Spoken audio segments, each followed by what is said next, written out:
What's good, YouTube fam? Welcome back to my channel. For those that are new here, my name is Mouse Lily, and for those that are returning, thank you so much for tuning back in. It's a new week, new video. I've been pushing on consistency, as I mentioned in my previous video. So here I am with a new video, and today's video is based on one of my favorite topics, which is sneakers, because I love sneakers. And what makes me love sneakers even more is the history behind sneakers. And I feel like, honestly, if in high school they had a course based on sneakers only, guys, I feel like I would have studied that, because I just love the history behind sneakers and how it elevates to get to where it is right now. So with that being said, I think I spoke a little bit too much. Let's dive into the video.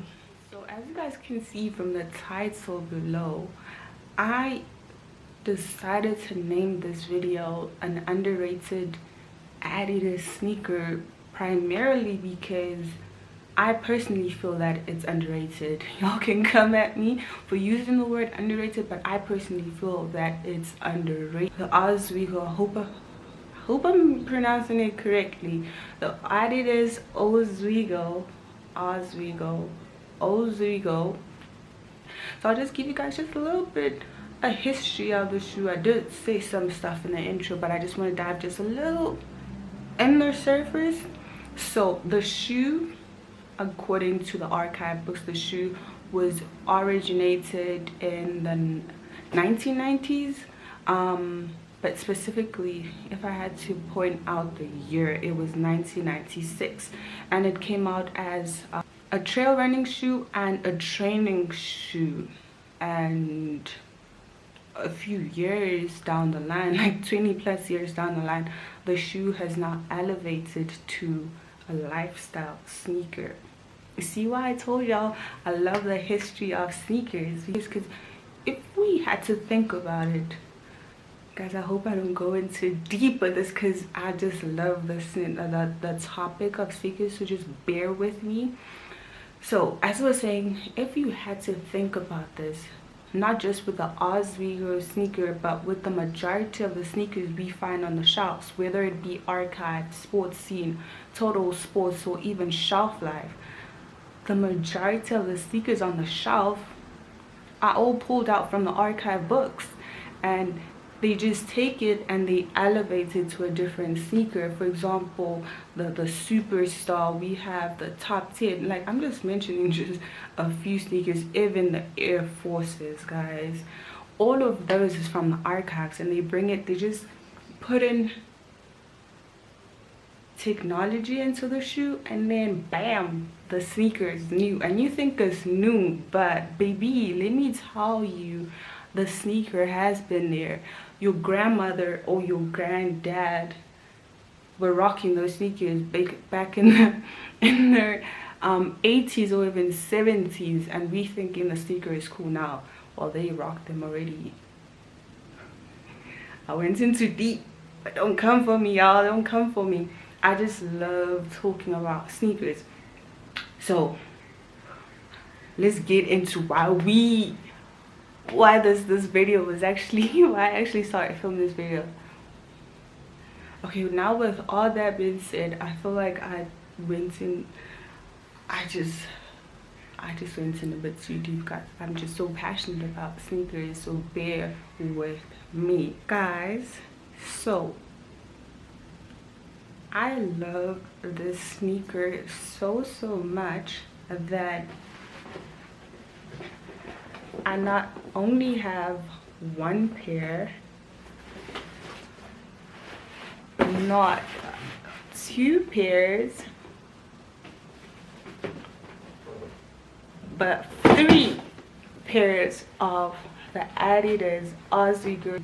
And a lot of people say that they are similar to the Yeezy 500, and which they have since, You know, it makes sense because they have like some features of the 500, but I feel like it looks more of the 350 than the 500. If y'all don't know what I'm talking about in terms of these numbers I'm mentioning, pause this video, go watch my first video that I posted on YouTube based on that was my Yeezy sneaker collection, and you'll understand these numbers that I'm just throwing out. And then you come back here and you can continue the video. Okay, so I've taken out the Liberty to unbox them to unbox them and show you guys the 3 different colorways that I got. So in a chronological sequence, I got this one first, and then I got this one,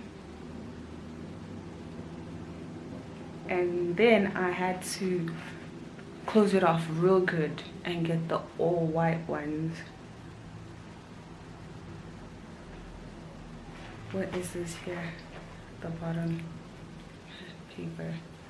But yeah, that's in a chronological sequence of how I bought them. I can't remember the specific dates these came out because I don't want to be throwing out things and y'all come for me at the comments below like, no, Mal said it wasn't 2019, it was 2018. I don't want that, so I'm not going to throw in years and stuff. Okay, so guys, we are in the material segment of the video, so I'm going to tell you guys the material that was used to make this underrated Ozweego sneaker.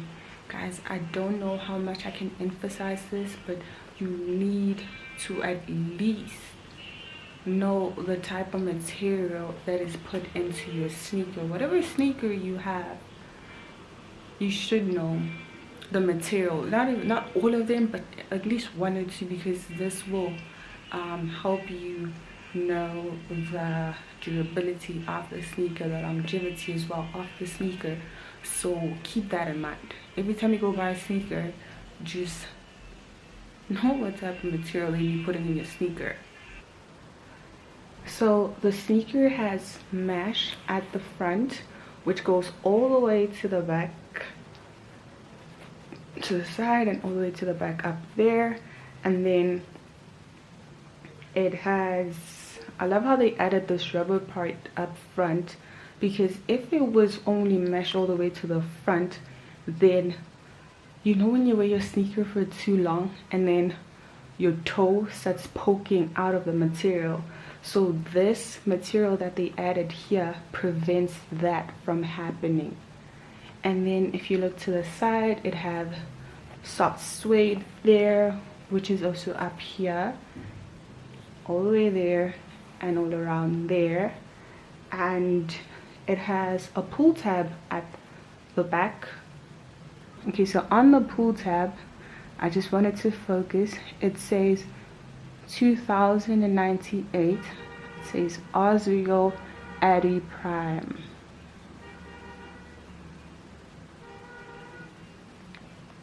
One of my favorite material that they added to the sneaker is the Adi Prime, and basically what this material is, it is technology of the shoe sole, which provides protection for your heel, which is great. And that's why the shoe is like mad comfortable. So the Adi Prime Plus, which is up front here, I love that they added that. They went extra and they added that, and I love that because with the Adi Prime Plus, this is technology which helps with takeoff during each step. That's why the shoe is mad comfortable, guys. So those are the like important material that's in this sneaker. Let's just look at that. Tell me the sneaker isn't pretty.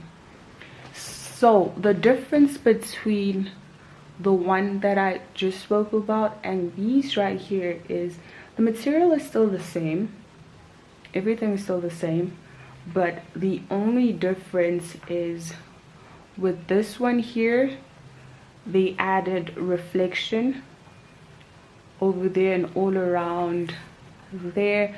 I'll take a picture, I'll insert a picture of how it looks like if you had to shine light onto it in the dark, and including this one as well. They did the exact same with this one. They added that reflection thing all around there, and I love that. Do you guys see how the sneaker elevates from not having reflection on it to having reflection on it? Guys, the Ozweego, tell when I say this shoe is underrated, I did as mean it. It is underrated. Okay, so now that we're done talking about the material, another important aspect that I want to like point out about the sneaker is beside it being mad comfortable, it's similar to a Yeezy. For those that can't afford Yeezys, Ozweego is another option. Another thing is when it comes to sizing, it is true to size, and I love that about the sneaker. Whereas with like with Yeezys, I had to go half a size up, one size up, or even two sizes up just to fit in the sneaker. But with all my Ozweego sneaker, they're straightforward. In terms of affordability, I would say that the sneaker is very much affordable. It's cheaper than a Yeezy, and it ranges from like 1.3 to like 2K depending on the sizing you get. If you have gotten this far on the video, thank you so much for watching, and see you guys in my next video.